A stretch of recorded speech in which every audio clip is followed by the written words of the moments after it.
इस वीडियो में हम C4 पाथवे देखेंगे जिसको हम एच एन स्लैग पाथवे भी बोलते हैं। यहाँ पे सबसे मेन काम जो होगा वो होगा मीजोफिल्स का, प्लाज्मोडेस्माटा का और बंडल शीथ का। तो मीजोफिल्स जो होते हैं वो ये बाहर वाला सेल होता है। यहाँ पे एटमॉस्फेयर से CO2 आएगा, वो CO2 फॉस्फोइनोल पायरुवेट PEP के साथ फिक्स होगा और C4 एसिड बनेगा।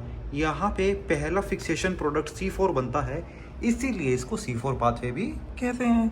तो अब यहाँ पे C4 एसिड बन गया। अब ये C4 एसिड ट्रांसपोर्ट होके जाएगा बंडल शीथ सेल के अंदर प्लाज्मोडेस्माटा के थ्रू। अब ये डी कार्ब होगा, यानी कि यहाँ से CO2 निकलेगा, CO2 निकलेगा, डी कार्ब होगा, तो ये CO2 एंटर करेगा केल्विन साइकिल के अंदर।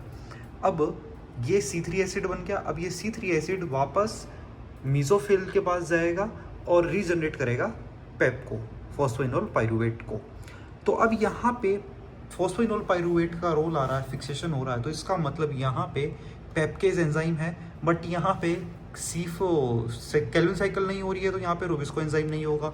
अब यहाँ पे केल्विन साइकिल हो रही है, तो यहाँ पे रूबिस्को एंजाइम है बट पेपकेज नहीं है। तो इस पूरे डायग्राम से हमें एक चीज़ क्लियर आई कि जहाँ पे फॉस्फोइनोल पायरुवेट का फिक्सेशन हो रहा है वहाँ पे पेपकेज एंजाइम है, रूबिस्को नहीं है, और जहाँ पे केल्विन साइकिल हो रहा है वहाँ पे रूबिस्को है, पेपकेज नहीं है। तो यानी कि 3 स्टेप यहाँ पे है, fixation of by HCO3 and phosphoenolpyruvate, फिर C4 एसिड, फिर फर्स्ट फिक्सेशन प्रोडक्ट, फिर इसका डीकार्बोक्सिलेशन और CO2 एंटर करके केल्विन साइकिल के अंदर, केल्विन फिक्सेशन के अंदर C3 एसिड, और फिर यहाँ पे C3 एसिड अब रीजनरेट हो गया।